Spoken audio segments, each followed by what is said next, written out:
আমাদের যেন ধান তোলার জায়গা পরিষ্কার করাই হচ্ছে না। আজকে সকালে আমি খিচুড়ি রান্না করব, সেটাও আবার কবুতরের গোশত। একটা মাত্র কবুতর ছিল, সেটাই আমি একটু খিচুড়ি বসিয়ে দিচ্ছি। আর আমার তো রান্না করার কথা ছিল সজনেপাতা আর পালং।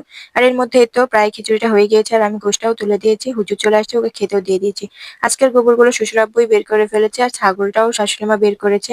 আর এর মধ্যে আমি এখানকার খড়িগুলো জোগাড় করছিলাম, কারণ পরিষ্কার করতে হবে।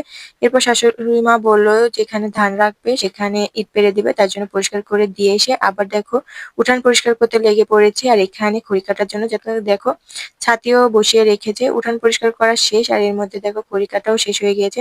আর দেখো এখানে একটা চাল কুমড়া পড়ে ফেটে গেছে আর সেটাও করতে হবে। আর এর মধ্যে দেখছি যে তালের শাঁস, তো সেটা খেতে ইচ্ছে করছিল, তো তার জন্য বাড়ির উপরকার তালের শাঁস না খেয়ে আমরা তাল গাছতলা থেকে তালের শাঁস নিয়ে এসে কেটে খেয়ে নিলাম এবং সবাইকেও খেতে দিয়েছি।